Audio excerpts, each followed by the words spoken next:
As the prosecutor finished, she said, "This is shocking, unthinkable." I believe there were other words used throughout trial. Unbelievable. Obviously, unbelievable, unthinkable, unfathomable. And the reason that's the case is because it was unforeseeable. No one expected this. No one could have expected this, including Mrs. Crumbley. Now, the first thing I want to do very quickly is talk to you about the burden of proof. In the state of Michigan, there are different burden of proofs depending on what kind of a case it is. When people sue for money and say, "I've been injured," or "I was failed by the school even," there will be civil lawsuits, and the burden of proof is a preponderance of evidence. That means it's about a 50-50 standard. And if you have 50% of the evidence, that's the burden of proof for civil. When the state thinks it's important to take away a person's children, the burden goes up. And the burden has to prove more evidence, and that specifically is clear and convincing evidence that it's correct for the state to be taking away a person's children. Now, the highest burden in this country is in a criminal case, and that is beyond a reasonable doubt. And the reason I'm telling you about the differences in the burdens is because in a criminal case, if you have just one reasonable doubt about the case, you must vote not guilty. And so this is my poster just showing beyond a reasonable doubt is guilty, but there's many, many other options. If you think it's likely, probable, possible, not likely, those are all not guilties. You have to be sure beyond a reasonable doubt. And later, as I go through my closing, I am going to tell you the reasonable doubts that the defense believes exist in this case for you to look at.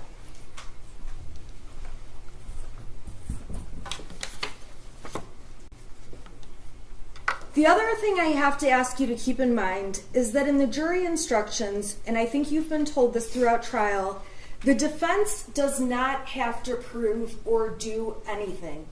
Like Judge Matthews said, we could sit at the table and play chess the whole time, call no witnesses, cross-examine no witnesses, provide no evidence, because we have no burden to prove a thing. However, in this case, you obviously saw the defense present Mrs. Crumbley, who took the stand, so that she could give you some context beyond parts of the evidence that were confusing when the prosecutor was introducing in bits and pieces. And the problem in this case is that we can all agree everything can be seen different in two ways. First of all, when you look back in hindsight with 20/20 vision, when you look back in hindsight, it is easy to say, this could have been different, that could have been different, this would have changed. And the other circumstance, the second one that makes a huge difference, is when you get full context around the evidence that is being used. And in this case, the prosecutor has cherry-picked little bits of evidence out of mountains of evidence to put in front of you with no context to explain what they're doing. And when you get cherry-picked bits of evidence, it's easy to reach wrong conclusions. Now, during jury selection, it felt like the prosecutor was asking you questions and giving more of a campaign speech than a jury selection proceeding. And I would suggest to you that at the end of the day, the only judge, although Miss McDonald mentioned she's been a judge and was a judge several times during her jury selection, the only judge in this courtroom that matters is Judge Matthews. And the only other people whose judgment matters are the 12 of you who will collectively decide this case. The rest of us don't matter. My opinion doesn't matter. Ms. McDonald's doesn't matter. The opinions of everyone in this audience doesn't matter. The media and all of the people who think they know everything behind keyboards at home commenting about what they think the evidence in this case has shown.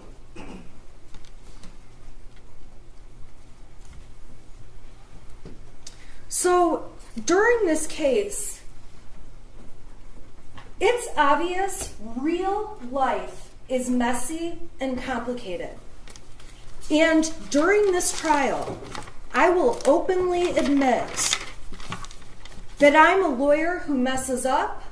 I get thrown off when I'm surprised by something. I feel like I get overwhelmed when information is coming at me quickly. I say I'm sorry a lot. Evidently, there's a TikTok channel of me saying I'm sorry through this whole trial. And all I'm saying is that I'm human. I am a human being, and so is Mrs. Crumbley. And that's what this case is about. She's not a perfect person or a perfect parent. I'm certainly not a perfect person or a perfect parent, and I'm certainly, beyond a reasonable doubt, bad with technology, which is why you're not going to see me touch that laptop.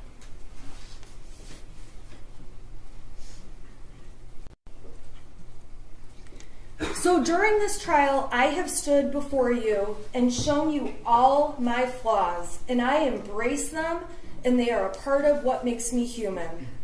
And so has Jennifer Crumbley. She got on the stand and talked about every nook and cranny of her life, things no one else in the world knew, in her family, among her friends. And she wanted you to see the whole truth, the entire truth, and nothing but the truth on everything, where she had to show you that she has made immoral decisions to have an affair, that she has made decisions you might not make to have another person involved in the affair.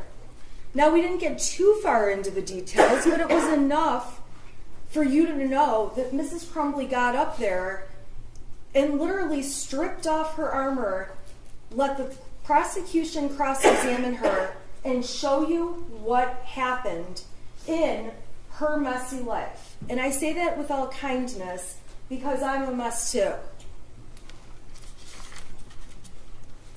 I saw a meme about a week ago that said, I'm trying to be a mom, trying to get exercised, stay hydrated, get enough sleep, text everyone back, and not lose my shit. And I've got to be honest, as a mom, a working mom, on most days, I'm lucky if I'm fit for human contact.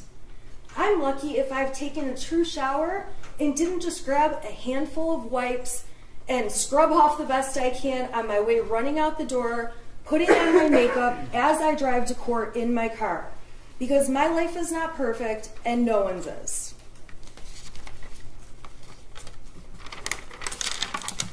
And during this trial, you may have concluded that you don't like me, that you hate me. That's fine. I am just asking that your opinions about me as a person, and if you're one of the people who plans to make a TikTok about me, that you won't hold those opinions against Jennifer Crumbley and will judge Jennifer Crumbley's case based on the evidence about her and her family.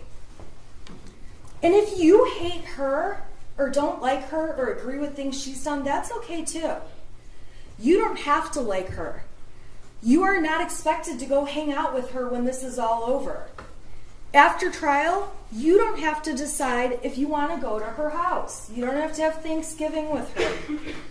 But when you're looking at the evidence in this case, it's important to set aside your opinions of her or take your opinions of me and supplant them on Mrs. Crumbley.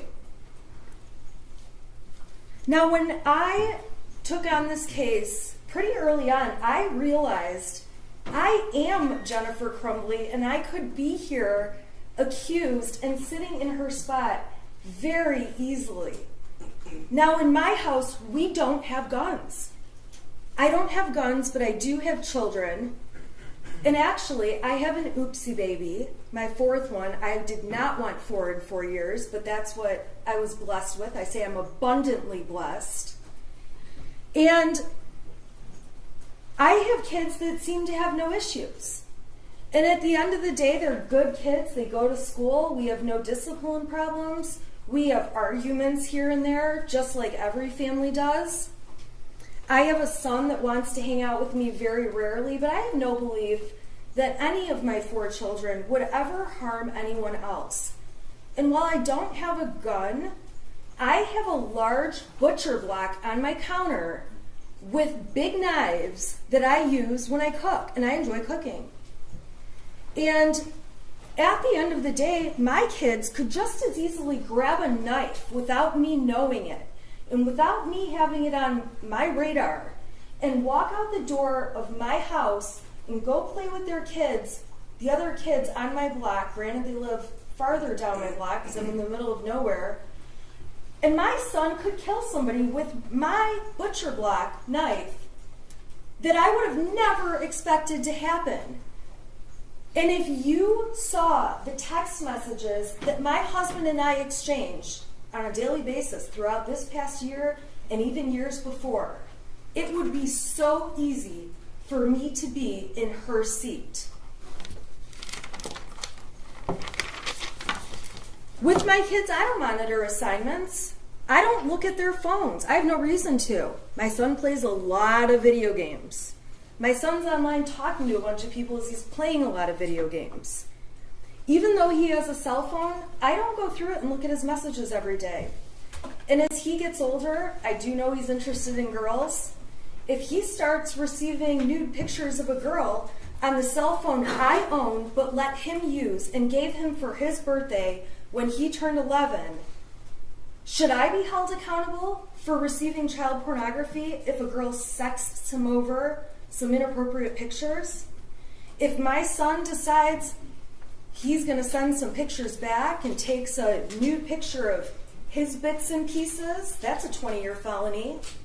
Am I then responsible because he sent a picture of his penis over to some girl? So not only taking the picture, a 20-year felony, but then we've got a 7-year felony for sending it over. Can every parent really be responsible for everything their children do? Especially when it's not foreseeable. And this clearly was not foreseeable to Mrs. Crumbley. Because there's no one in the world, including Mrs. Crumbley, who would have let a school shooting happen and let what happened on November 30th take place. Not only ruining the lives of so many families and victims and taking the lives of 4 young people, but also ruining her own son's life and ripping his life right from her as well.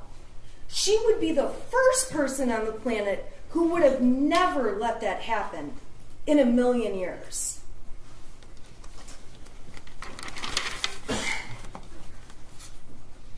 So this case is a very dangerous one for parents out there. It just is. And it is one of the first of its kind. Luckily, however, this is a case where the prosecution cannot meet its burden of proof. And thankfully, it's a case where truly Mrs. Crumbley does have a defense. And this isn't just one of those stretched cases where a parent is liable for what their child has done. Now, the judge is going to tell you that you have to, if you find reasonable doubt in this case, you must find the defendant not guilty. And the law says you must have a reasonable doubt, not 3 reasonable doubts, not 5 reasonable doubts, not 10. If you have a single reasonable doubt, you must vote not guilty for Mrs. Crumbley. And when it comes to reasonable doubt, each of you can have a separate reason to have doubt in this case.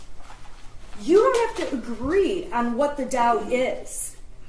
And for that reason, what I am going to do is show you all of the doubts that the defense believes exist in this matter.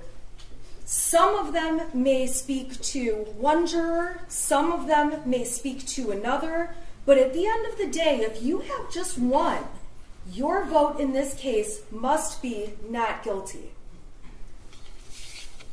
So the first place the defense finds reasonable doubt is in the fact that the prosecution is so desperate to prosecute this case that they admitted a mountain of evidence that, quite frankly, was unnecessary.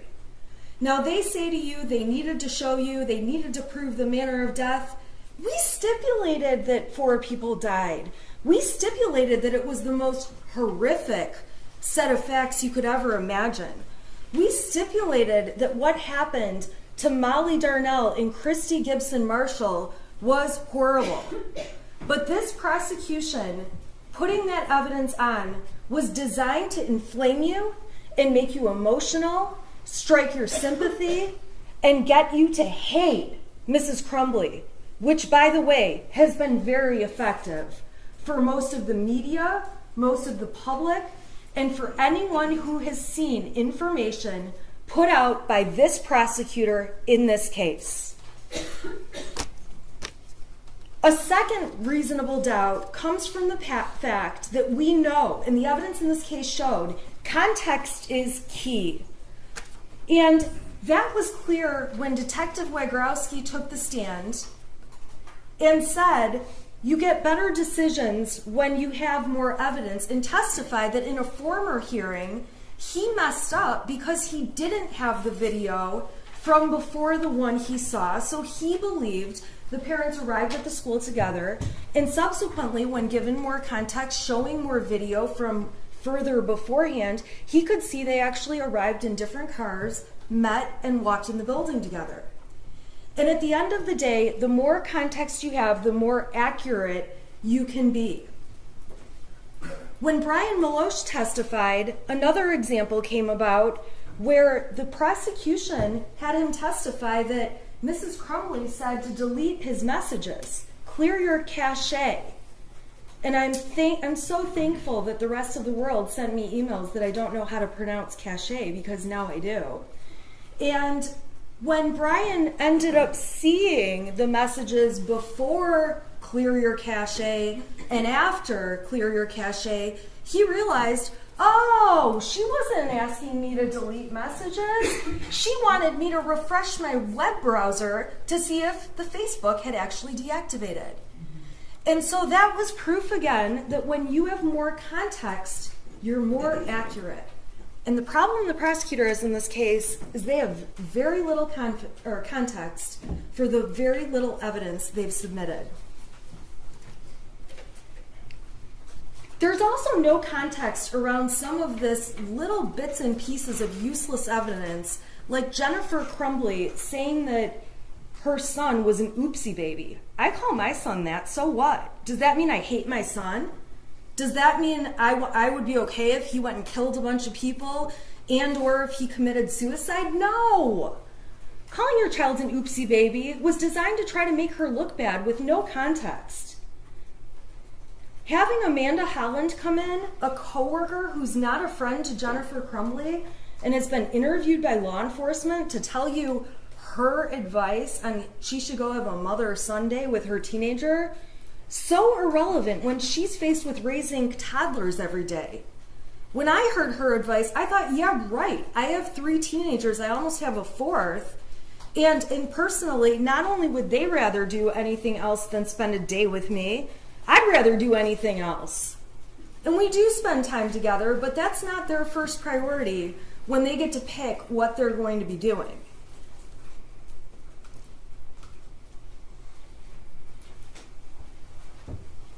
It does not mean she loved her son any less if she ever told a witness, my son is weird.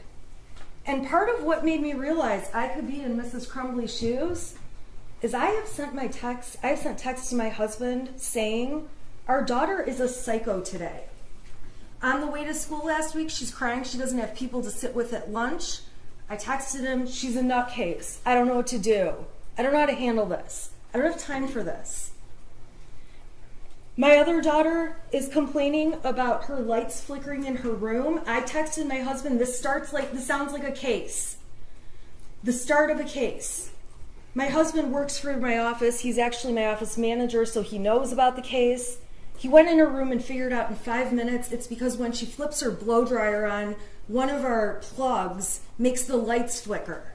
So this ghost that you would read about in my text messages, which by the way I did not respond to despite the fact that it's on our 6-person group chat, would be taken out of context and make me look like I don't really care that my daughter is crazy. I also got text one day, we have no food in our house, I am absolutely starving, you are the worst mother ever. And you know what I did? I ignored it. She was mad we didn't have the right kind of chicken ramen. When we have 85, I like the number 85, when we have 4 other flavors of ramen, and there's about 100 other things she can eat, and I knew she's not gonna starve to death, but taken out of context, it makes me look like a neglectful mother. But if you know all the circumstances, and you know the relationship I have with my daughter, I knew it was an overdramatic, stupid point. So when you see messages from Mrs. Crumbley's son saying, will you at least call back? Those are so out of context. And when I'm driving home from court every day, I'm getting messages, will you at least call back? And I don't, because I know what they want is for me to run through the McDonald's drive-thru and bring everyone a Coke. I do stop and get myself a Coke, but I am not getting a round of drinks every day for everyone, and I've realized it's easier to not answer the phone. So you can find reasonable doubt from the context that the defense did actually provide. And when Mrs. Crumbley got on the stand and explained to you her understanding of ghosts and dishes flying and laundry flying, that is evidence. And that is something that can create reasonable doubt to hear what was really going on. Even if you believe the prosecution's dates about what was going on, it's not strong evidence, it's very misleading, and I'm going to go through what it does show. There are 3 sets of dates involving Mrs. Crumbley, all from March of 2021. The first time is March 8th and 9th. They introduced exhibits, including text messages on the 8th, where Mrs. Crumbley starts off asking, is he home yet? Is he home yet? I don't want him to do anything stupid. I'm sure you all remember those. Then they introduced evidence on March 9th that she went to the barn that day with her husband on the 9th. Then they introduced evidence, and I will give them credit, they put together quite a case, although it's really not important, that there was a picture of the horse taken at the barn that day, that the data supports there was a picture of the horse taken at the barn that day, and that there was GPS tracking information supporting that she was at the barn that day. Okay, fine. So on March 8th and 9th, there's concern that the shooter, Mrs. Crumbley's son, is making weird comments, and on the 9th, she goes to the barn and she takes some horse pictures. That's all that shows. Pretty minimal. Next, they went to March 16th through 19th, which was broken up into a million exhibits that, quite frankly, were out of order, threw me off my game, helped create these beautiful TikToks, and I'm going to tell you what they show. Now, these ended up all being admitted as exhibits, but I'm going to go in order of what they show. There was a text thread in Exhibit 85, which if you want to look at it, you can, where Jennifer Crumbley said, I'm going to get drunk and ride my horse. This was on March 17th, St. Patrick's Day. A lot of people have a cocktail on St. Patrick's Day. That does not make her a mother that would be negligent or grossly negligent to her child. There's text messages from the day before where Mrs. Crumbley's son is saying some things about, now the house is haunted. Some weird shit just happened, now I'm scared. I got some videos, a picture of a demon. It's throwing bowls. I'm not joking, it fucked up the kitchen. I'm going outside for a while. Can you at least text back? On that day, Mrs. Crumbley didn't text back, but their own exhibit, okay, which is exhibit 83, so the numbers do bounce around, so we go from 85 to 86 to 83, show that within an hour of the shooter making these ghost comments, she did call him. Specifically, she called him back at 7:24, and they had a 19-second phone call. If it was 19 seconds, it most likely was, I'm on my way home, we'll talk when I get home. So then, the state, in order to make it seem like they've really, really got some proof here, they admitted exhibits 87, which show on the 17th, on St. Patrick's Day, James was on a horse. They showed People's Exhibit 88, confirming the metadata that James was on a horse. They showed a picture, 89, of Jennifer on a horse that day. Metadata to prove she's on the horse that day. Another picture, number 91, of James on the horse, a different picture. The metadata to prove James is on the horse. A picture of Jennifer with her horse in Exhibit 93. And again, the metadata to support the picture was taken out at the barn and sent, and that these people talked about these horses. Okay, so fine. That's on the 17th of March. You're going to have access to all this evidence if you want to see it.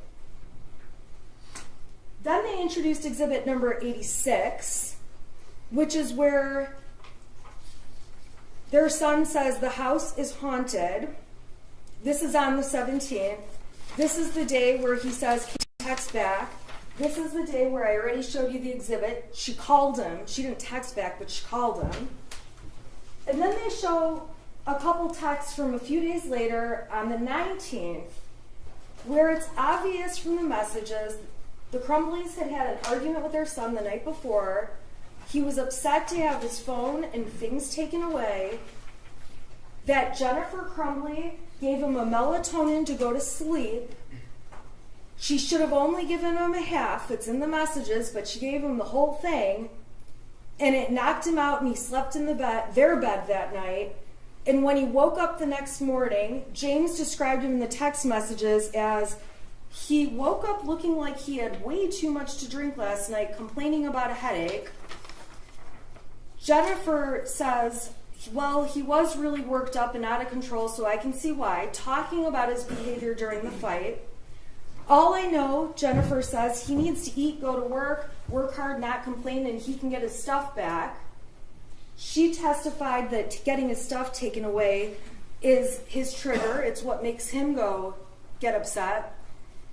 She says, you respond and I didn't get it. James says, Jesus, yes. He said, let me ask you a question. Why am I in your room? That's when they talk about the melatonin. She says, oh my God. James says, I really thought you were giving him a Xanax last night. Jennifer says, does he seem better? No, melatonin. James says, I know. So obviously he's joking. Jennifer writes, but he hasn't had one before, so I should have only given him half. James writes, well, he's doing his school, says his head's hurt, so he took Tylenol. Jennifer asks, is he okay to work? James says, yeah. Does he remember what he did? James finally says, dude, I'm working. I'm on a demo right now. I haven't talked to him. He's doing school.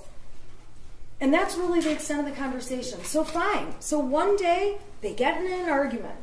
And I'll tell you what, those kind of arguments in a heartbeat could have me sitting in her chair. The final date that the state claims Mrs. Crumbley had knowledge about back from March of 2021 are exhibits 96 through 100. And 96 starts off with their son saying, "I'm picking up the room. I cleaned until the clothes started flying off the wall. This stuff only happens when I'm home alone. I pick the clothes back up though." And that's the important part of those texts on the 20th. We know on that date, because the people proved it, no pun intended, but they beat a dead horse, that at 97, it's a picture of Jennifer at the barn. We've got the metadata showing Jennifer was at the barn. We've got another picture on 99 showing Jennifer was at the barn. And exhibit 100, Jennifer was at the barn. Big deal. Jennifer's at the barn. Their son is saying goofy stuff. Jennifer gave you the context. They had an Ouija board for a couple months after Christmas of 2020. He and his friend are playing with the Ouija board. They ultimately lost interest. They stopped doing it. Jennifer admitted to you one day to mess with them. She turned the power off in the house, turned the circuit off to mess with them. She mentioned a time where James pretended he was getting electrocuted. She didn't know what to do. She's screaming, trying to kick him, see if he's electrocuted. Ethan is laughing, taking a video of the whole thing. This family played together. They had fun. They did what families do. The prosecution just had zero context because they had tunnel vision that she was doing something wrong and was grossly negligent, and they were hell-bent on convincing you that was the case.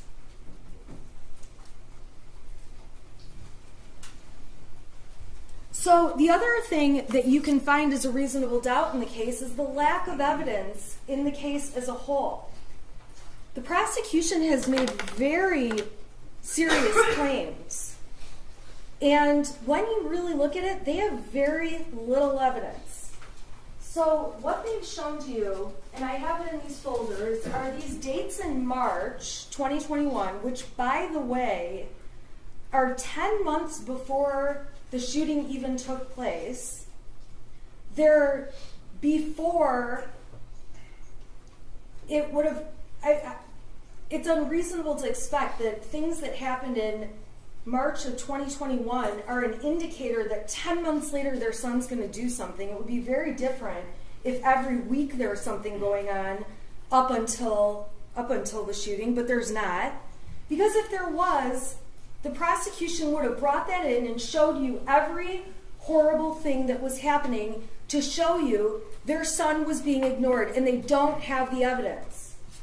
So what they did provide and what was admitted, this is exhibit, I believe, 423.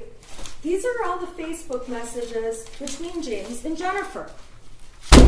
So when you look at those Facebook messages and consider, and this includes the photographs and the GPS stuff, that they're using this much compared to this much over the period between January 2021 and the shooting. This is a very little bits in time compared to the grand scheme of things. And while the officer testified and played games with me that he's not sure this is the best evidence against Mother, you better believe if they had better evidence, they'd be up here showing stronger and better evidence. This is it, ladies and gentlemen. It's obvious from the evidence in trial, and you may find it to be a reasonable doubt, that the Crumbley son was a skilled manipulator, and they didn't realize it. He's not sick. He doesn't have a mental illness. He's had no history of hallucinations. He has never shown his parents signs of mental illness. He certainly never showed signs of mental illness wanting to get a gun. No parent would purchase a weapon if they believed their child had mental illnesses. And these are people that had 2 other guns in the house for months where nothing ever happened with those guns. They had no reason to believe that somehow this third gun was the thing that was going to make the difference. The texts that the prosecution admitted as Exhibit 101 were texts between the shooter and his friend that we have not named.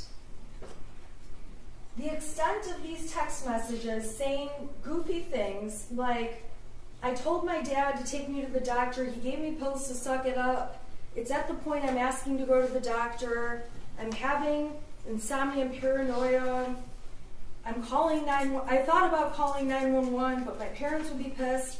I don't disagree with the prosecution that these are alarming messages, but clearly the shooter's friend isn't that alarmed because he's not texting back. The shooter's friend knows there must be more going on because he doesn't tell Mrs. Crumbley, who is like, and he's like a second child to her. And we have no other context about these messages, and if anything, the evidence does not show that Mrs. Crumbley ever saw these messages. Now, when she sees them now, she thinks, that's crazy. She'd like to know more context. But you also have to know, and another reasonable doubt you may find in this case, is created when you compare these text messages that were sent that have alarming things between Ethan and his friend to all of the messages between them, which are over 20,000.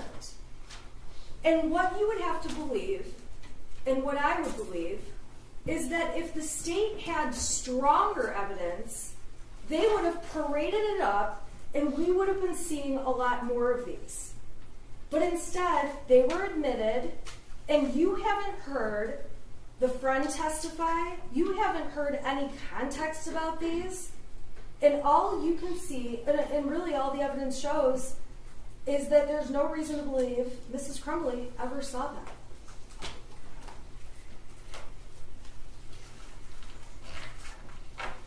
I don't want to have another Leaning Tower of Pisa situation. So move this down. I'm watching. I've taken your advice. Now, the other evidence the state has shown are little bits and pieces from the shooter's journal that are quite alarming and disturbing. But again, Mrs. Crumbley says the information in there about my parents won't listen to me for help is not true. And there is no evidence to show she ever saw that 22-page handwritten document. She never saw the little bits of evidence that the prosecution admitted. To evaluate this case, you have to look at it from the perspective of what she knew. So the journal information and the small amount of text compared to all the text with his friend are things she didn't know about. There's also 2 times where the state says that they have proof that Mrs. Crumbley's son was showing signs of depression or being sad or lonely. All right, those come from April 29th, 2001. This is when Jennifer Crumbley emails the friend, his mother, and all she says is that her son has been acting kind of depressed. She doesn't know what's going on. She's trying to find out what's going on, but he won't really tell her much. She's trying to find out if there's an issue between the 2 boys she should be aware of. She's trying to get down to the bottom of it. If anything, she's doing what a good mom does to try to figure it out. But the worst of what she says is that he's stressed by school. I don't want to get this wrong. He's been acting kind of depressed. And she's happy to hear it's not an issue between them. Then they go on to make plans for their son. This was admitted as Exhibit 104. If you put my texts up there and showed every time I told my mom that one of my kids was acting depressed or weird, I guess my favorite word is moody these days, it would look like my kids were complete lunatics. I'm actually shocked Jennifer Crumbley doesn't have more texts about her son acting like a typical teenager. And Jennifer Crumbley testified that although she said that, she didn't think it was anything she needed to run to a doctor about or anything she needed to do anything more with. And this moment passed, because if it didn't, the prosecution would have brought in all the texts that went beyond this, and there would be more evidence. They also brought in texts with the same parent of the friend from Exhibit 105, the friend's mother, when Jennifer Crumbley reaches out to her saying she had no clue what they were going through with their son, and she felt really bad about it, and asked how they're all doing and that they're thinking about them, that family, a lot. And ultimately, the worst that Jennifer Crumbley says about her son is, I know my son misses him, and if you need anything at all, don't hesitate to ask. That's it. It doesn't go on with wild depressions or hallucinations or mental health issues. That's it. That's it. I'm actually shocked there's not more instances of depression or moodiness or my kid is acting weird. The fact that there's this little evidence is shocking to me. However, it's a lack of evidence on the state's part.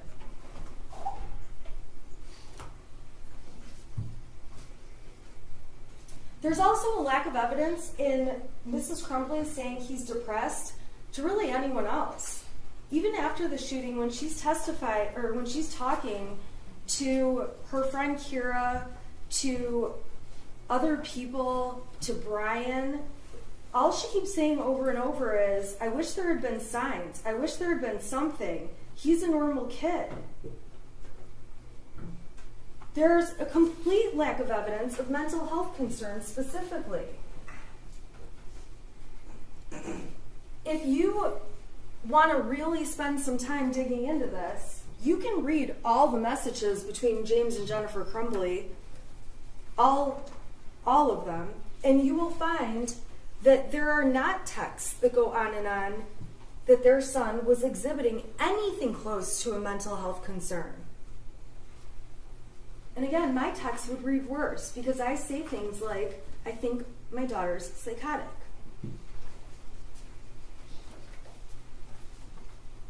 When Mrs. Crumbley did have to evaluate what's going on with her son and there was something alarming happening, she relied on people who spend day in and day out with kids, people she considers to have more expertise in kids than she does, including Pam Fine, who left her a very nonchalant voicemail that you've heard, that was Exhibit 115 if you want to hear it again, saying Ethan was looking up bullets in school today.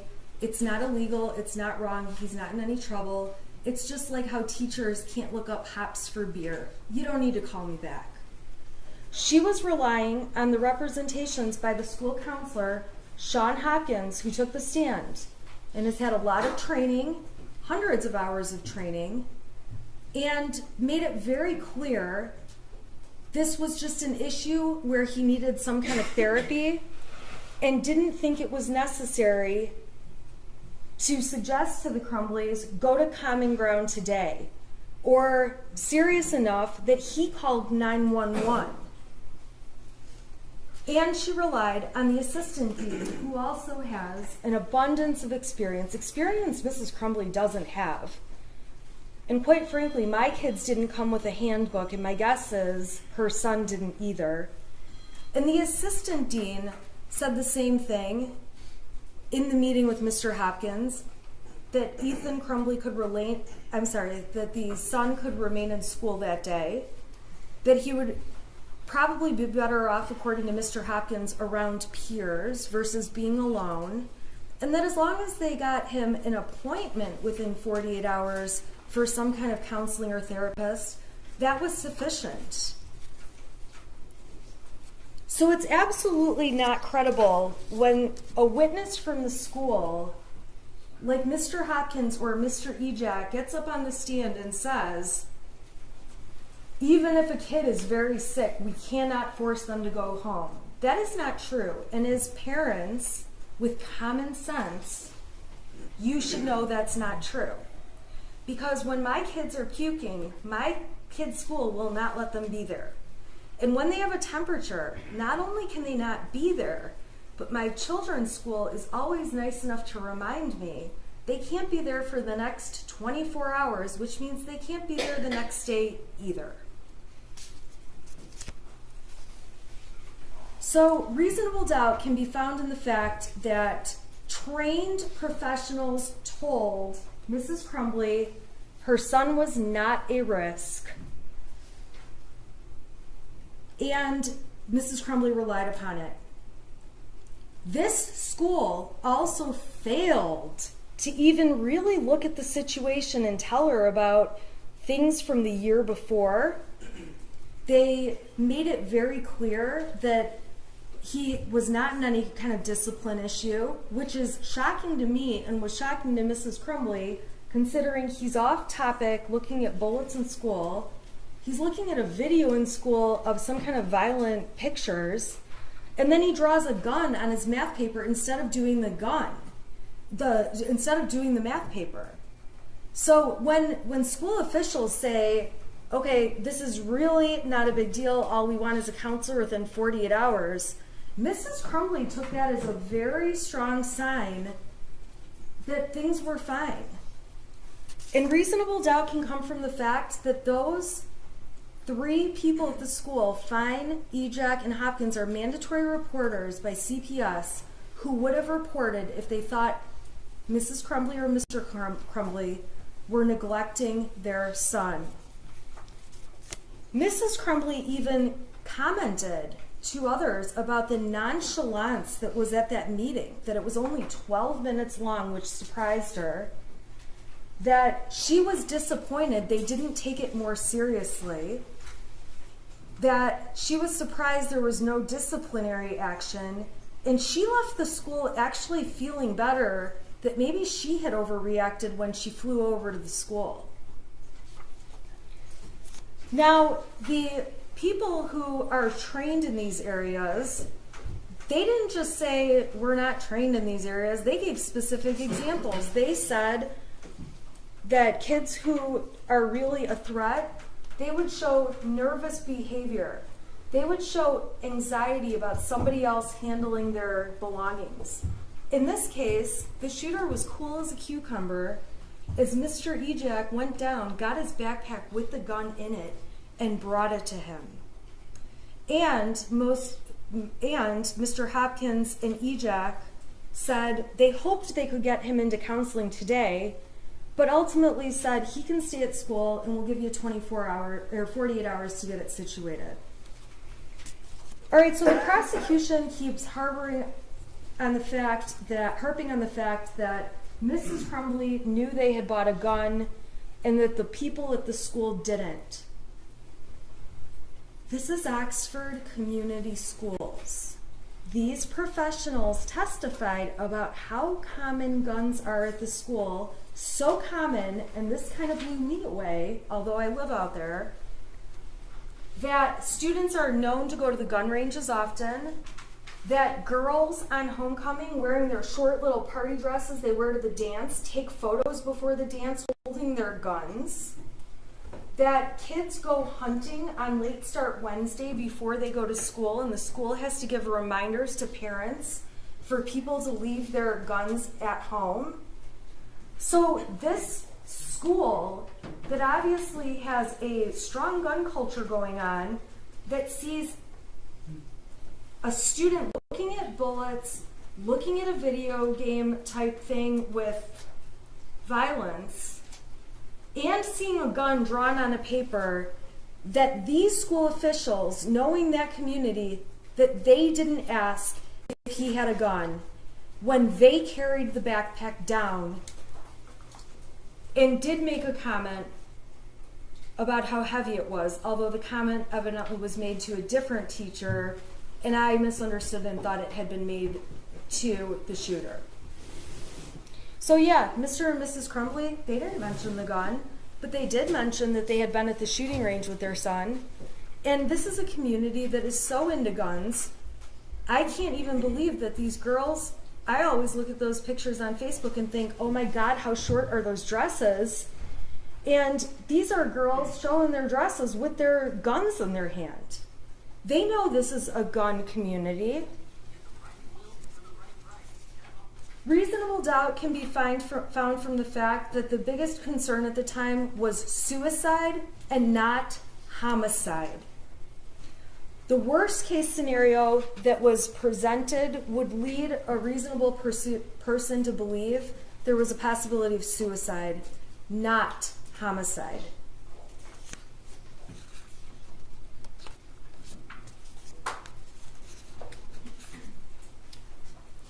The prosecution seemed to also carry on about the amount of money and time that Mrs. Crumbley spent on horses. Just because she spends money and time on horses doesn't mean she doesn't love her son.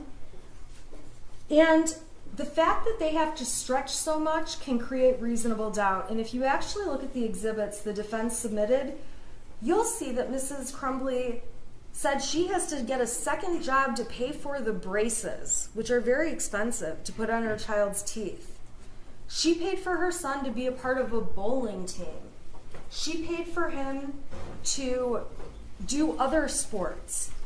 She cared about her son. Just because she cared about horses and bought medication from them and had a horse hobby, that's not any different than a dad who likes golf and buys new golf clubs and has a membership to a country club and spends time there and spends money at the bar there on days they go golfing.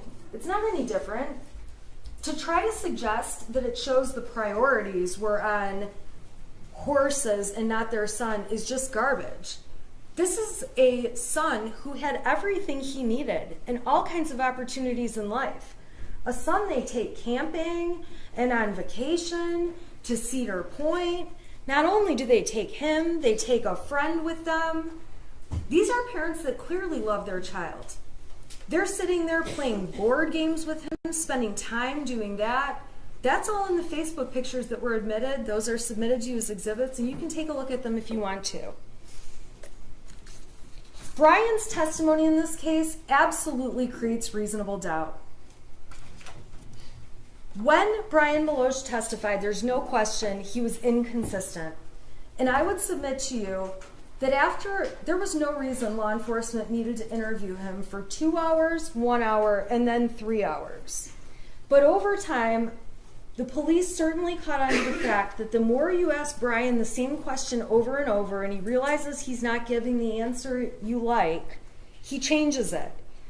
And while the prosecution tries to make it sound like, well, he didn't want his affair outed, from the very beginning, he told them he was having the affair with Mrs. Crumbley. That was not something that ever changed.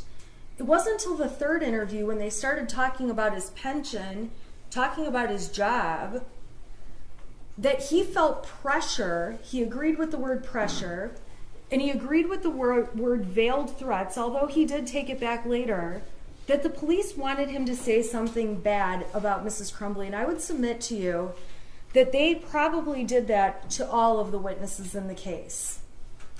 But Brian Meloche was the one who admitted to it. And when Mr. Keast got back up there and asked him more questions and asked him more questions, Brian got right back in line like he was supposed to and told them exactly what he knew they wanted to hear. Brian is a terrible witness. He said he had memory problems. And quite frankly, when he's testifying that he knows that the gun was in the car that day of the shooting, we all know no one thinks that's true. Mrs. Crumbley testified and explained the day the gun was in the car. Brian's just wrong.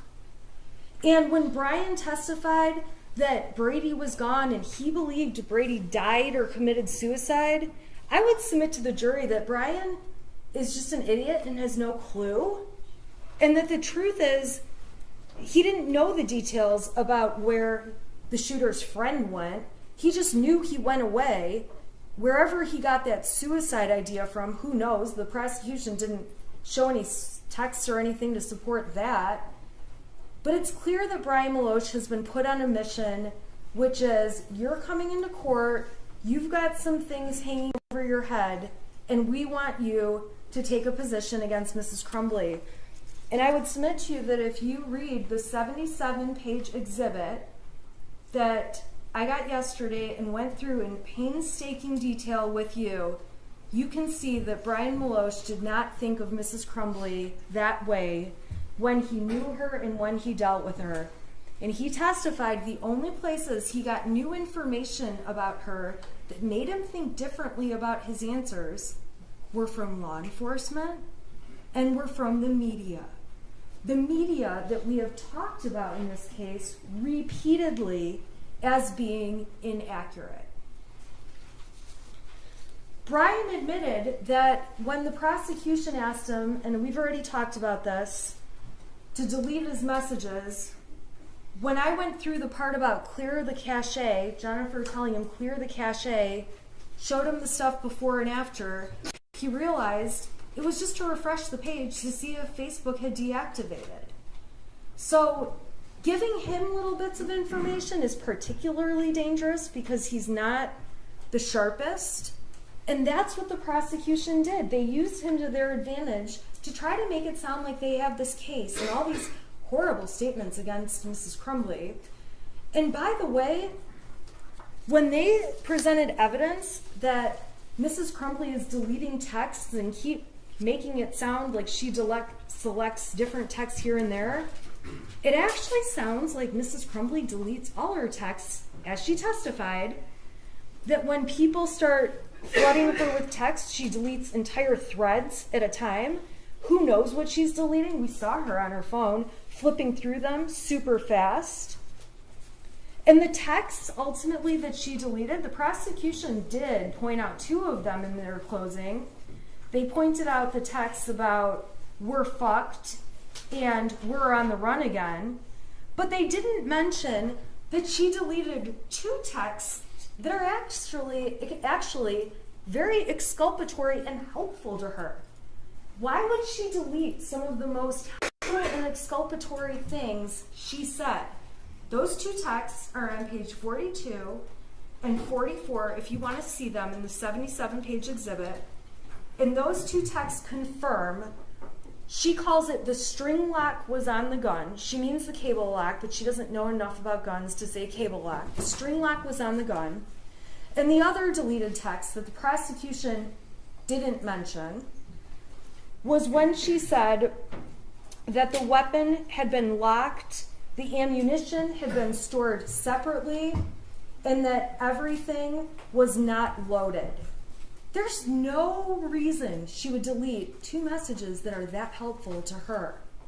She's just a person who deletes all of her messages, as she testified to. You can find reasonable doubt that Mrs. Crumbley's state of mind is very obvious in statements she made after the shooting. Right away, she's talking about how she had no signs to believe anything would happen. At the substation interview, it's on recording, we watched it. She tells the interviewer, "I had no signs, there were no signs." Then, when they have her in the car, the squad car, and she's in the back, she says to them again, "I had no signs." In her text message with Kira, which was admitted, she says there were no signs. Kira says there probably were, you just missed them. With Brian Maloche, Mrs. Crumbley says again, there were no signs. I would submit to you, this is not some master plan where Mrs. Crumbley decides she's going to suddenly say there's no signs. First of all, there's no evidence of signs Mrs. Crumbley knew about. And second, all of her immediate fast statements in a time of stress, right after she's had guns held to her face, walking out the front door of her house, she's saying there were no signs. You might find, and I know the prosecution takes issue with this one, But Mrs. Crumbley was actually, in fact, a hypervigilant mother. She's the kind of mother who is going to the friend's mom to chase down why he's having a moody and kind of depressed day. She's on Power Schools on the app multiple times a day checking for missing assignments. She's emailing teachers about grades. Christy Gibson Marshall, the assistant principal, who did do one of the bravest things I've ever seen, she testified she saw the shooter's face and couldn't believe it was him. And the reason she couldn't believe it was him is because it was so unforeseeable. Mrs. Crumbley's hypervigilance also comes when you look at how she takes him for medical appointments. They're at the urgent care because some little mole on his back changed colors when she's applying sunscreen. I think of myself as a hypervigilant mother, and I've never noticed any moles on my kid's back, and I must need to go home and look. Because when I look at the actions of Mrs. Crumbley, she actually pays far more attention to that kind of thing and other things than I do. I could easily be sitting in her chair. When her son's experiencing headaches and medical issues, she's at the doctor or doing virtual visits. There's no reason to believe that's not true. With the headaches, they go through a whole process. She gets a whole x-ray done of his head. She takes him to the eye doctor to see if that's causing the issue. Ultimately, she pays and puts braces on his teeth. Then, he's a bad brusher, so she's going to the extent of getting the braces off his teeth so he can get the cavities fixed, 13 cavities. I would go crazy on my kid, and she's just doing each thing she needs to do as a hypervigilant mother. And yes, a hypervigilant mother can have a drink once in a while. I'm a hypervigilant mother, and I not only have a drink once in a while, but sometimes I've been known to have 2 or 3 or maybe a bottle. Reasonable doubt can be found from the fact that Jennifer Crumbley did her best as a mother. While going to the shooting range is not her thing, she's trying to find a way to bond with her son, who has just had his best friend move away. She took him camping, took him on trips, brought the second son along like I've already talked about. She let him have pets. He has the cutest little kitten you've ever seen in these Facebook pictures. Board game nights with him. She's not neglecting him in any way. And if anything, she's going to the gun range for him, not because she enjoys it. You can tell how much she loves it when she gets up there, shoots a couple shots, and then just stands there letting him enjoy the activity he likes. And I do the same thing for my kid. He likes to go to skate parks. I would rather do anything but go to the skate park. But I sit there and watch and say, oh, that was amazing. And all I hear is, Mom, watch this. Mom, watch this. Mom, watch this. And I would rather do anything else. But Mrs. Crumbley on that day is trying her best to bond with her child and have a relationship. Showing the pictures of the messy house was just not necessary. And the prosecution explained to you they weren't trying to prove she had a messy house, but much of it was just so unnecessary that I would suggest they are trying to make her look bad. They do kind of make her look a little bit like a hoarder. But if you saw pictures of my house right now, like a snapshot in time, you'd be just as horrified. I've been so busy getting ready for this trial, ready for all the fun we've had in the court and through these last few weeks. I still have my Christmas trees up. I was complaining to my husband the other day, oh my God, we still have our Christmas trees up. This is embarrassing. And he said, hey Shannon, we still have ceramic pumpkins up. And I realized, oh yeah, all of our fall decorations are out too. And right now, I have piles of laundry all over. My kids over Christmas break put together stacks of stuff I need to take to the Salvation Army. I have donations of my own that need to go. My house right now, if they did a search warrant today, would look just as bad as Mrs. Crumbley's, and it says nothing about me parenting my child. If anything, when I come home from work, I make a deliberate decision. All right, listen, I can run around this house for 3 hours and try to get as much as I can done. Or I can sit on my couch and watch old episodes of the Kardashians with my daughter. And I believe my time is better spent hanging out with her watching trashy TV than cleaning up my house because I get a chance to spend time with her. And Mrs. Crumbley was the same kind of mom. She was waiting until the holidays to have more time. She said she was going to clean her son's room. I would be screaming that I would make my son clean his room, but regardless, the project coming up was going to be to get those rooms in order. But at that point in the year when the holidays are coming up and you're getting ready for all of it and going through Thanksgiving, it does get to a point where you do have boxes piling up and you're just trying to get through those last days of school to get to Christmas break. There's reasonable doubt when you look at what Mrs. Crumbley thought after the meeting with Mr. Hopkins and Mr. Ejak. The state of mind she was in and her thoughts and what she was thinking come in through her statements. She thought everything was way less of a big deal when she left that meeting. She thought leaving him in school with his friends was the better decision based on Hopkins saying peer support is a good thing. She thought making him an appointment was sufficient. An appointment within 48 hours was sufficient. That doesn't even mean the appointment was going to be within 48 hours. Reasonable doubt can be seen in the video when Mrs. Crumbley first sees her son at the substation. Her reaction to seeing him in this complete state of disbelief as to what's going on is to look at him and say, why? Why? She doesn't look at him and say, I knew you were going to do this. She doesn't look at him and say, see, I knew we shouldn't have bought that gun. She says, why? Why? And when he says, take care of Dexter, she cannot believe that's her son and goes back into the other room with her husband and says, what the fuck? He didn't even care. And while the prosecution asked questions about, well, she's not sobbing, and we hear sobbing, and that's clearly James. James is sobbing. When you look at the video, if you decide you need to see it, Mrs. Crumbley is dabbing her eyes and wiping her eyes. And fine, she's not the crier some other people are.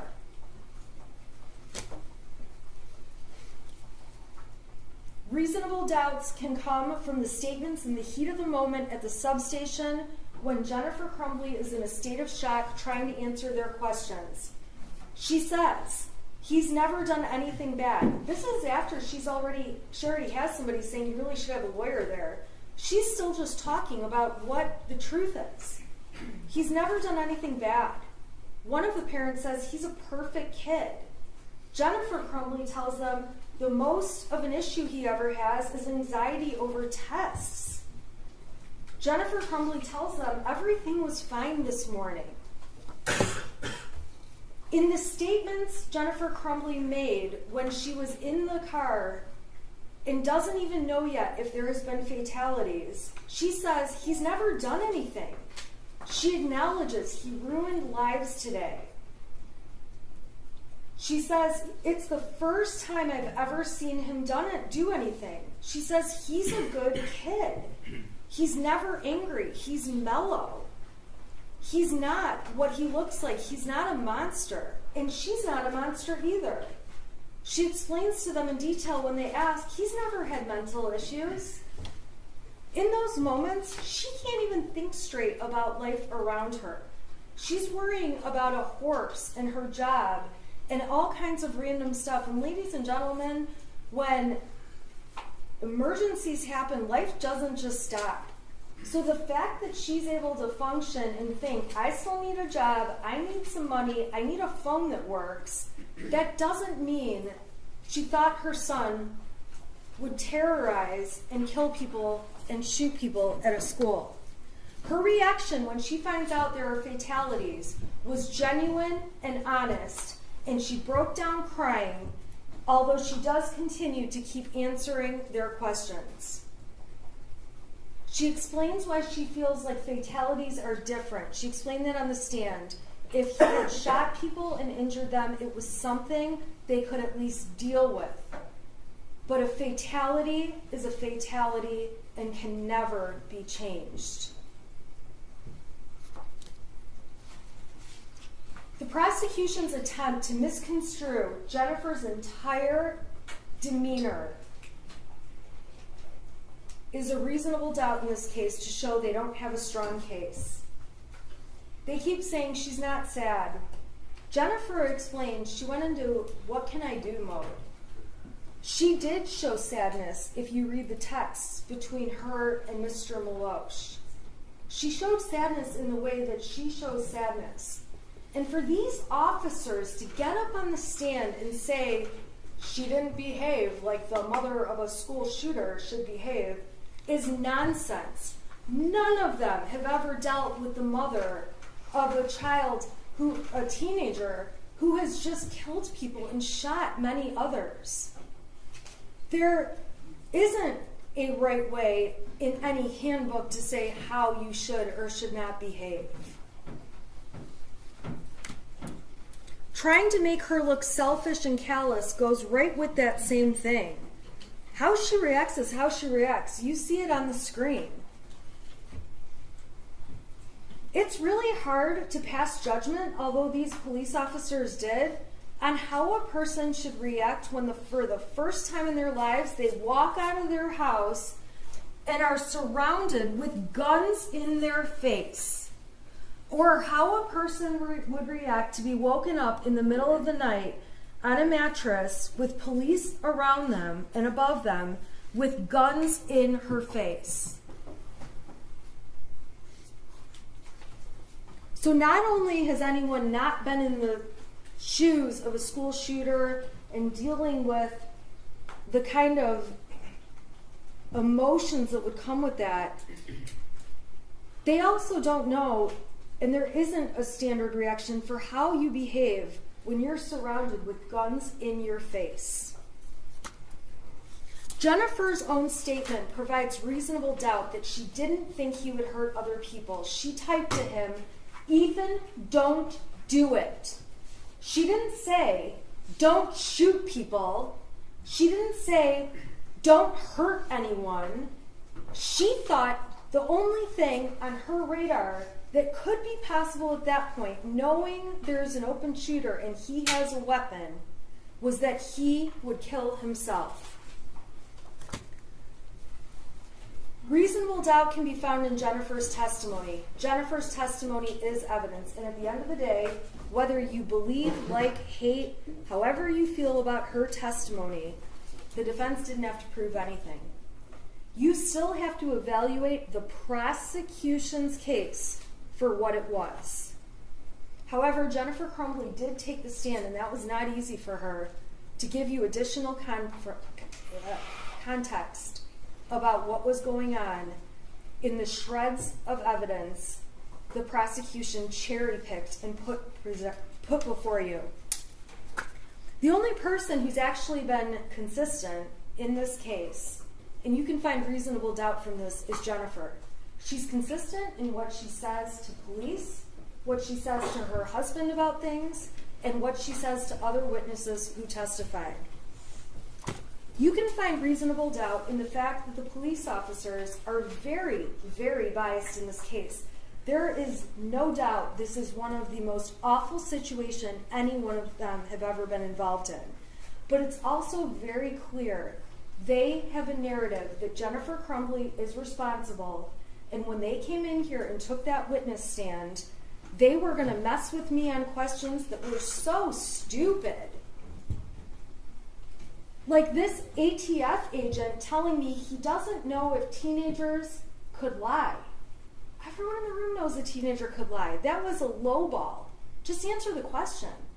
When you have an ATF agent that can't even get on the stand and answer a question that's common sense, that should speak volumes. That there's a narrative they've been directed to get out, and they have an agenda. And that agenda, ladies and gentlemen, is not positive for Jennifer Crumbley. Making this big deal about money and cash that Mrs. Crumbley took out is another reasonable doubt in this case. Mrs. Crumbley explained her dad had accounts frozen. She didn't want her accounts to be frozen. Her dad put money in that day so she could take it out. Getting money out of the account that had her son's name on it wasn't done in any way to steal money from her son or show she doesn't care about him. She's the one that contributes every week from her paycheck into that account. And at the end of the day, she wants cash because everyone in the world absolutely hates her. She can't walk in places and hand them a credit card. Hey, Jennifer Crumbley's on that credit card. The only option she had was cash. She can't go in and start showing identification and things to get hotel rooms, and the more cash she can use, the better. The less she has to risk that people are going to figure out who she is. And remember, the world was essentially showing its colors against her as she was receiving threatening messages in the days that followed that shooting. On Facebook, from other people, in her emails, in her Instagram, everywhere. They're so threatening, her employer is making her shut down accounts. Her friends, people that have been her people for years, don't want anything to do with her and don't want to be by her because she's that dangerous at that point in time. So for her to want to have cash makes absolute perfect sense. That's not a sign she's trying to flee. And also, if you're trying to flee, you don't go around local Oakland County and areas surrounding it and carry around a syringe of horse medicine. If you're going to flee, you abort mission on the horses. At that point, you're fleeing. It's very obvious Jennifer Crumbley, her intent was not to flee. Her intent is to stay safe. Her intent is to avoid threats. Her intent is to get this horse medicine to this horse, which obviously can't happen if she flees. It's clear when she's at the art studio that she's not hidden very well. She's outside smoking. Her husband's outside smoking. We saw the evidence of the cigarette butts in the snow. There's commercial buildings around and businesses within that studio. She's walking around taking a tour of the studio with her friend who owns it, and there's cameras all over the building. Obviously, she's not trying to hide if she's going into a building where you can see security cameras right on the outside that would document everything that's happening that we ultimately got to see in this trial. It's clear she's trying to stay the night in Detroit on November 3rd and didn't know where to go. It's clear from the video she's dead asleep at 1 o'clock in the morning when they're ultimately found and woken up to guns in their face. She testified she took 4 Xanax, and so did her husband. We also saw evidence there was a liquor bottle in the garbage, and presumably she had a drink. After 4 days of no sleep and not really eating, one can only imagine how hard 4 Xanax and a cocktail might hit you. So they make this big deal that there's text messages after 11 o'clock saying we might have been found. Well, earlier in those text messages that were admitted by the prosecution as Exhibit 430, the first text says, Marielle, this is Jennifer's phone. And Marielle was the other attorney at the time. Marielle, this is Jennifer's phone. James and Jennifer are using Jennifer's phone now. Next message. The other phone broke. And then there's a message to the Crumbleys, when you can, we'd like for you to call us. That's at 6:19. Then at 6:21, thank you, Shannon's calling you both shortly. Then at 7:02, I text Marielle and I are going to come get you in the morning. We do not think it will help to make a statement that you're coming in or that it will be tomorrow morning.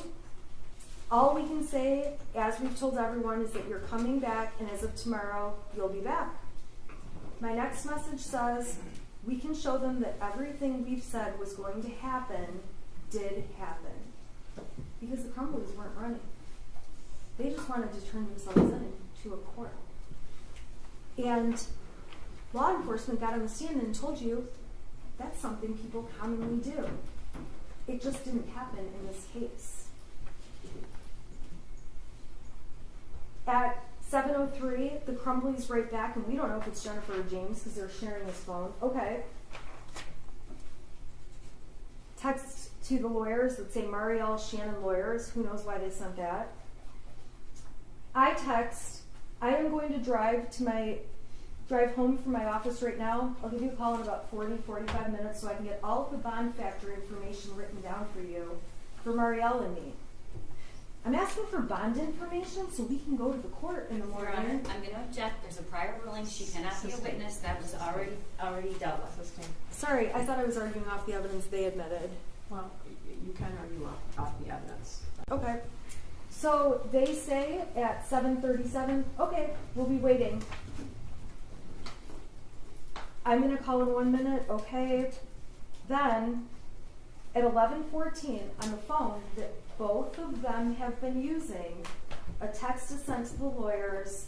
Think we might have been found, don't know, just a heads up, please check. It's not for a couple hours that they're actually found, but Mrs. Crumbley testified she didn't send that text and she was already asleep. Now, after those text messages, there's 2 more pages that are included in that exhibit. So if you do end up taking a closer look at 4:30, which is totally fine, just be aware that there's another thread that starts that's a repeat, and I don't know why that is. I just want to let you know that, and I'm not sure why that exhibit is like that. That was a new one we got, obviously, all today.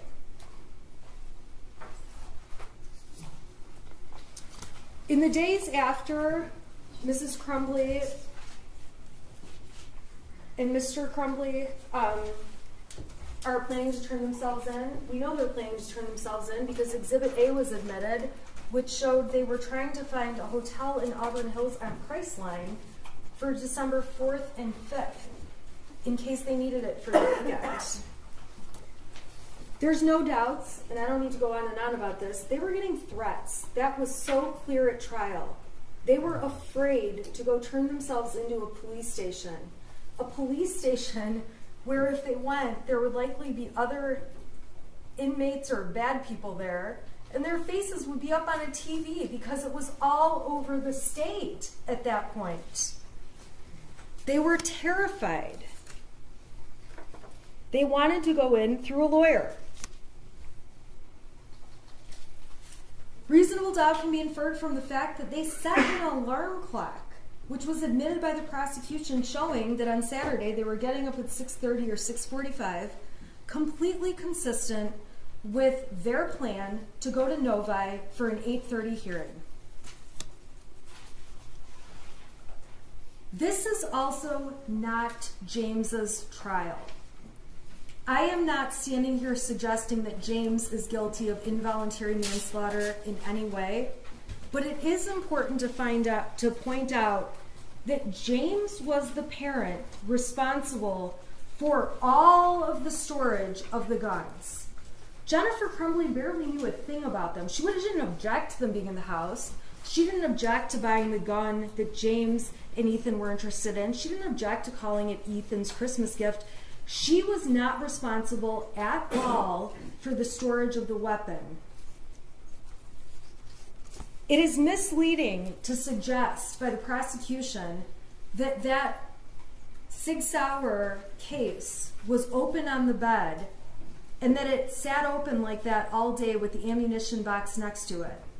It's very clear that when James and Jennifer Crumbley were on the phone during that 7-minute phone call, Mr. Crumbley was looking for the gun, found the gun was missing, asked Jennifer Crumbley, where's the ammunition, pulled it out, and set it on the bed. It's not like that gun box, that case, was just sitting out there open at all times. When law enforcement did get there, find it on the bed, even they moved it around to the kitchen counter and other places. While this is not James's case, it is fair that Jennifer Crumbley would expect that he would have more flexibility in going to handle an issue at the school. That is not unreasonable and does not make her a bad mom. He's out in the Oxford, Lake Orion, Rochester area door dashing. She's the one with the professional career supporting the family and paying all their bills and trying to keep her job, which they may need to add the family on for insurance in this open enrollment period. She shouldn't be diminished as a mother because she was going to let father go to the school and handle whatever issue there was. Now, ultimately, they went together. But he's a DoorDash driver. She's trying to pay the bills. She's the breadwinner. At that time, he's in between jobs. She shouldn't be dinged for that.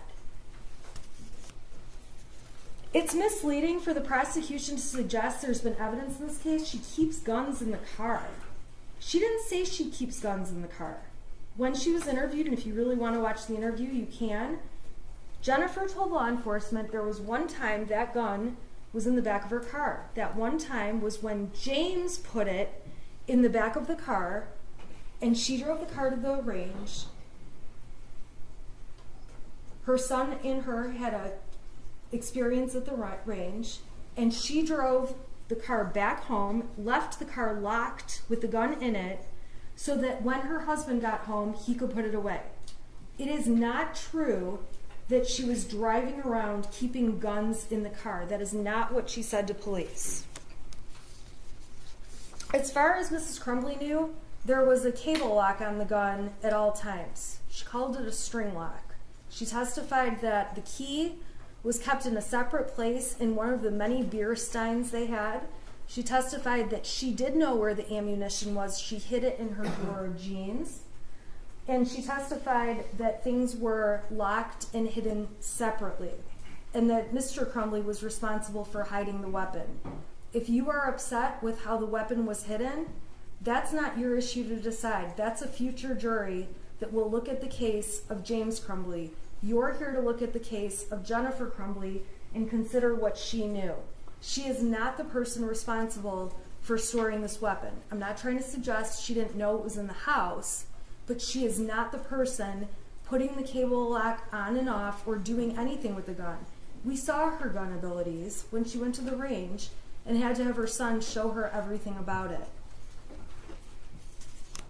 It's a gross overstatement to keep saying that the gun was his gift. It's very clear it was something bought for him to use at the shooting range, something that may one day ultimately be truly just his.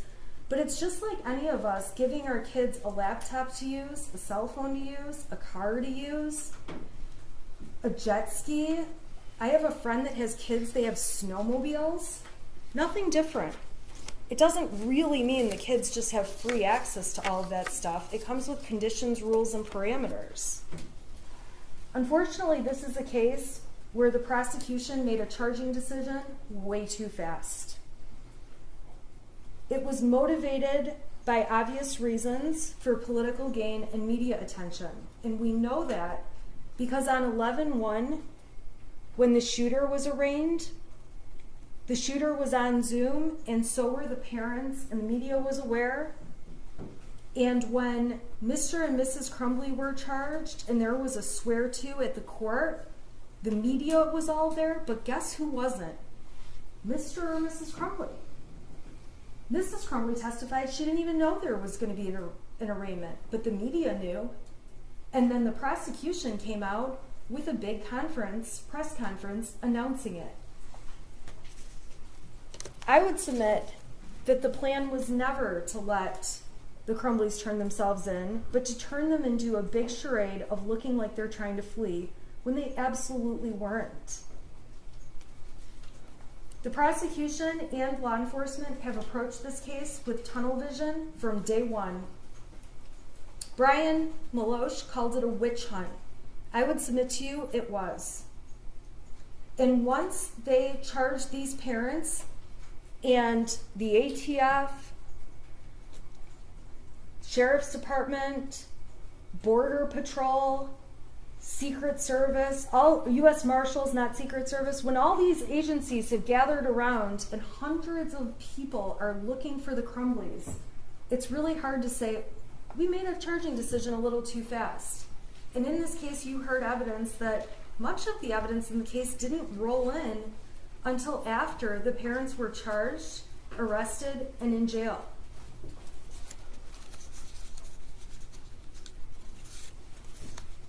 To try to suggest having multiple phones as a sign of fleeing is just garbage. I think everyone here clearly understands why they bought burner phones and why they went and bought replacement phones with their phone numbers so they could use two-factor authentication to get into their accounts. Jennifer Crumbley is seen in the police interview at the substation handing her phone to law enforcement when they're asking questions. When the police tell her they want to take her phone for a search warrant, she doesn't want to hand it over right away, but it's not because she's trying to hide things. It's because it's her only line of communication. She doesn't really understand how a search warrant works until her husband explains it.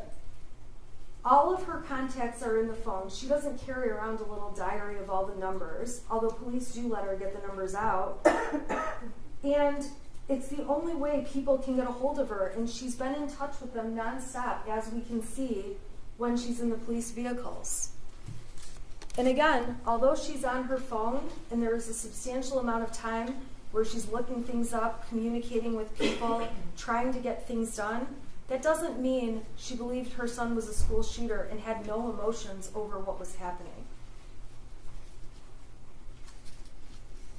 The prosecution has painted her out to be a person who lacks remorse, and I would submit to you that she would change everything if she could. And when she looks back and says there's not a thing that she feels she could have changed that would have changed something, you have to keep in mind that the suggestions by the prosecution are just ridiculous. Giving him a hug that day in the counseling office was going to stop a mass shooting? That's just ridiculous. There is nothing to prove that anything could have stopped a mass shooting when you're dealing with someone who is so manipulative and is a criminal and was a shooter in cold blood and pled guilty and took responsibility as an adult for his crimes.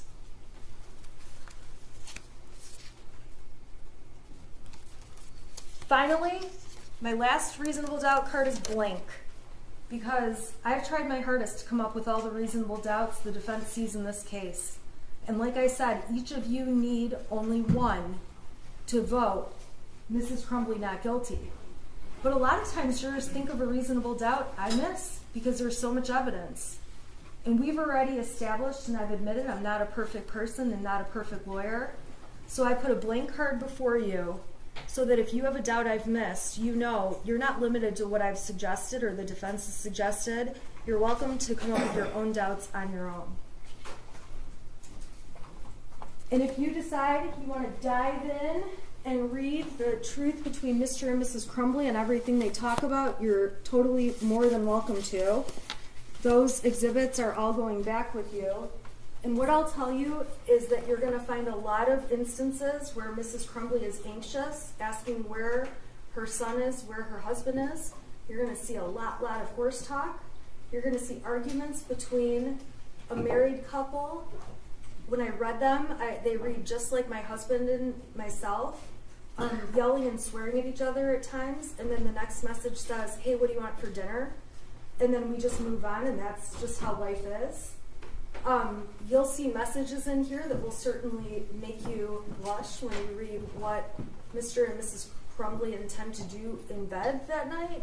You will read a variety of messages that show real life, and real life between two married people that have a child. And it should make no difference that they may use their horse's name more often than their son's. And I'd also submit that every time you see them talk about when is he going to be home and what are we going to eat for dinner, even if they don't use the words spelled E-T-H-A-N, that's who they're talking about, because there are only 3 of them in that house. At this point in the trial, I am asking that you find Jennifer Crumbley not guilty, not just for Jennifer Crumbley, but for every mother who's out there doing the best they can, who could easily be in her shoes, for every parent doing the best they can, who could easily be in their shoes, for every parent that has snippets of text messages that could be read and make them look like horrible monsters, for every parent that has fights with their kid on text message that also could make them look like terrible parents, for every parent that's ever had a hobby and has not spent 24/7 with their child. That should not be held against parents. For any parent that's ever had an affair or spent time communicating on an affair, that says nothing about how much you care about your child or your expectation of whether or not they would commit a school shooting. Most people who have affairs would still not expect their child would do this. I do wish more than anything this case could bring justice to the victims of the shooting, the victims of the terrorism that took place that day, and the victims of their families. I wish more than anything it really could be a result that would be a Band-Aid to make everyone feel better, but it can't be. First of all, it brings back nothing for the people who have lost. It certainly doesn't bring back any lives. And if anything, this is not justice. This is not how justice works. This case does nothing for the people who have already lost everything. Many of the people sitting in this courtroom. And it does nothing to bring back the tragedy that unfolded on November 30th.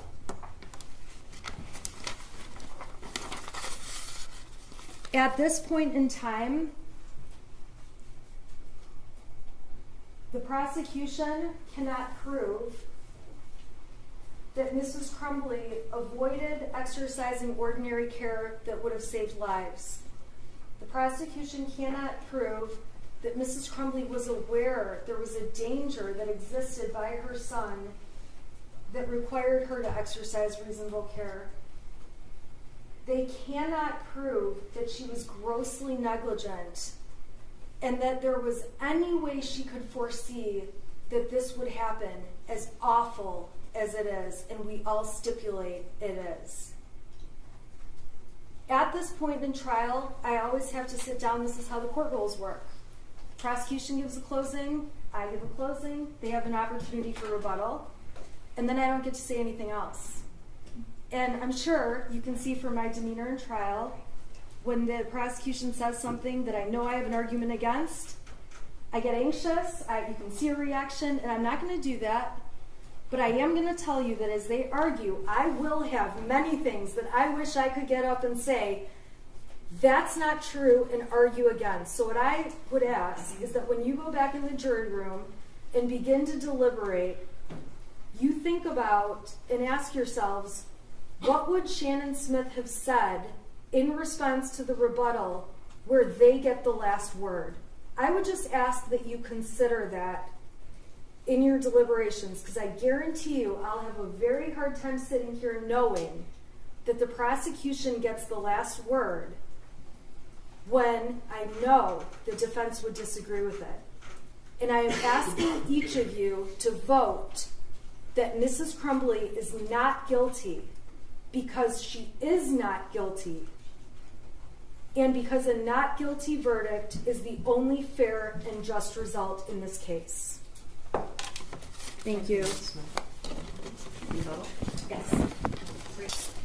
We do get the last word. I get the last word. The people do. Because it's our burden. And that's why we get the last word. And it's a burden I embrace. It's the burden to prove beyond a reasonable doubt that Jennifer Crumbley is guilty of involuntary manslaughter. It's not a burden that I have to prove every single fact about the case beyond a reasonable doubt, that's not the law. That's what she told you the law was. It's not the law. The law is I have to prove every element beyond a reasonable doubt. Beyond a reasonable doubt.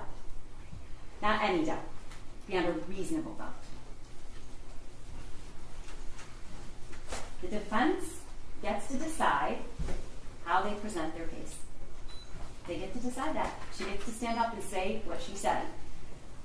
But your job is to listen to the facts of the case. Your job is to listen to what the judge tells you the law is. Your job is to tell you to look at the evidence, the people sitting here. Not what somebody else wants to have said that they said, but what they actually said. Your job is to consider not what lawyers say about their own life and their own circumstances and their opinion. Your job is to consider the facts and the evidence in this case. I have to address a couple things, and I'm going to be quick. There was absolutely no evidence at all presented to you that anybody at that meeting told Jennifer Crumbley it was no big deal. There was no evidence of that. There was no evidence at all that Jennifer Crumbley was very surprised by how long the meeting lasted. Jennifer Crumbley didn't say that. That's not into evidence. I don't have to prove, the people do not have to prove that Jennifer Crumbley knew that there was going to be a homicide or a school shooting. As Lieutenant Willis pointed out correctly, if she knew exactly what was going to happen, she'd be charged with murder, ladies and gentlemen. She is not. She is charged with involuntary manslaughter. And the elements, you'll get them. I read them to you. The standard and what I have to prove is not that she knew that her son would go shoot up the school and kill 4 kids. I have to prove that she had a legal duty. She negligently performed that legal duty. She negligently did not take steps to take care and protect the other children in that school when there was a reasonable foreseeability that ordinary care was required. The smallest of things. The smallest of things.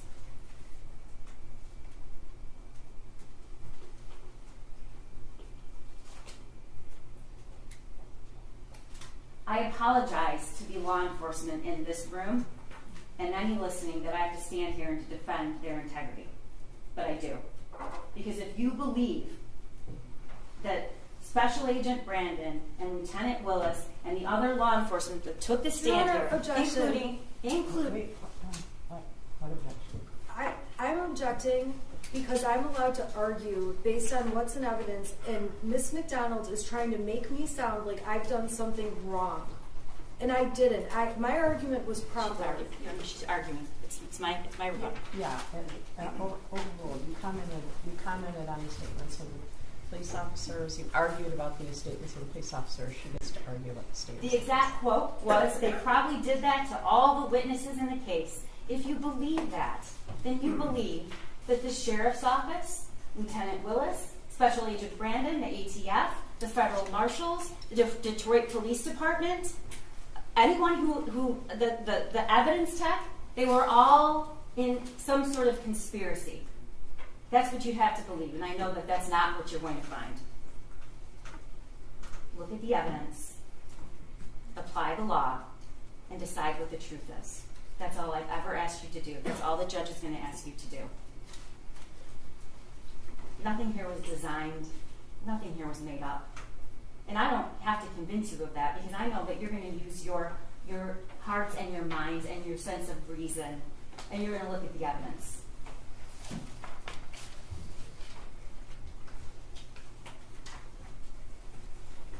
The first statement Jennifer Crumbley makes about this gun, her son's gun, was at the substation after the shooting, and this is what she said.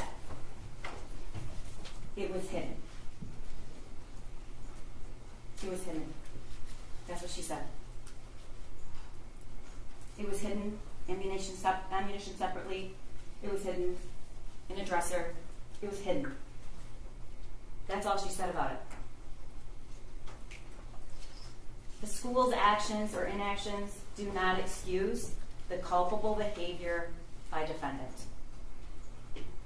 Ladies and gentlemen, he literally drew a picture of what he was going to do. He drew a picture. It says, "Help me." It has the drawing of the gun that she bought him, posted, and bragged about. Blood everywhere. The thoughts won't stop. The world is dead.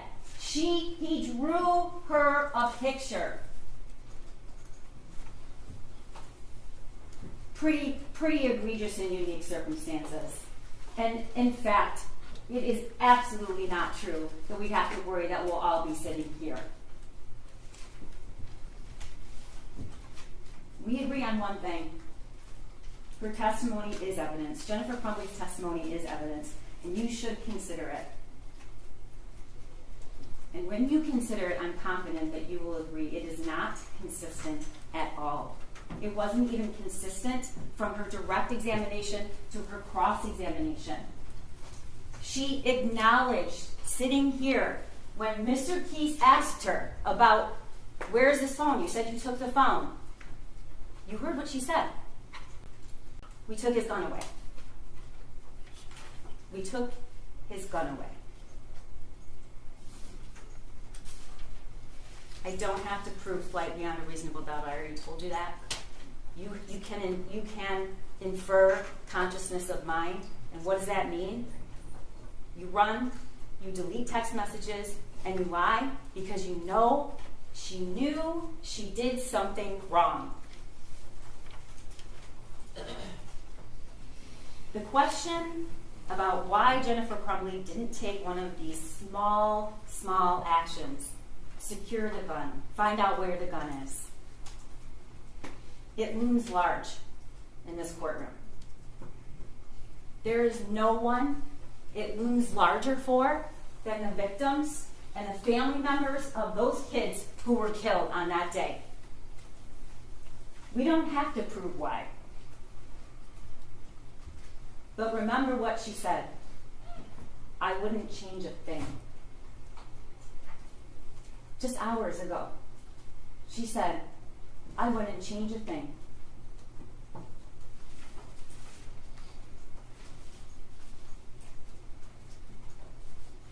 This prosecution is about nothing else except the facts of this case and what Jennifer Crumbley did and what she didn't do. If only I could look at the faces of these parents who are dealing with unspeakable darkness and grief. If only I could make that better. I could appease them, as defense counsel suggests, by charging Jennifer Crumbley. These are the parents of Hannah St. Juliana. These are the parents of Madison Baldwin. These are the parents of Tate Neer. These are the parents of Justin Schilling. And not just their parents. They are mothers and they are fathers and they are sisters and their brothers. And do not think for 1 second that this prosecution takes any of that pain away, because it doesn't. This isn't an effort to appease anybody. Your verdict means one thing. It means Jennifer Crumbley is guilty of 4 counts of involuntary manslaughter beyond a reasonable doubt. And I am not going to stand here and tell you that that's going to take away this pain that these families feel, because it will not.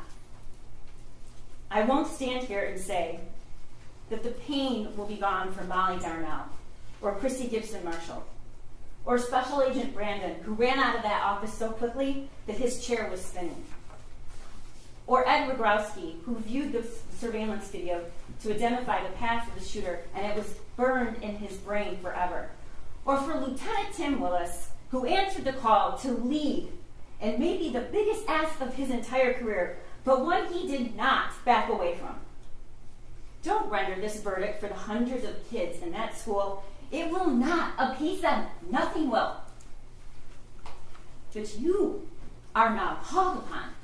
You are called upon. You are called upon to do your part as jurors, to keep the oath that you took, to be fair, to be honest, to be impartial. You are the ultimate fact finder of what happened that day. You are the ultimate fact finder of the truth. we have met our burden.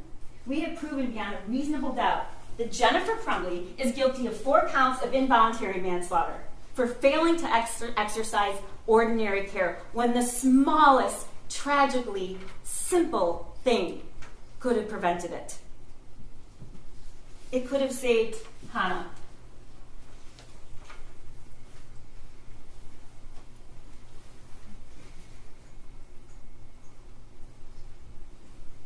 It could have saved Madison.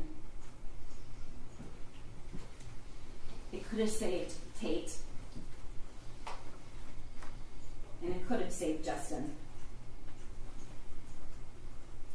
And she sat here and she said she wouldn't do one thing different. And lastly, I'm going to address the question I know that on the minds of a lot of people in this courtroom and a lot of people listening. I'm going to say what I know they're all asking and they want to say.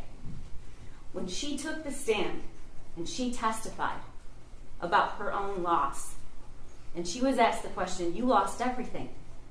She said yes. She hasn't lost everything, ladies and gentlemen.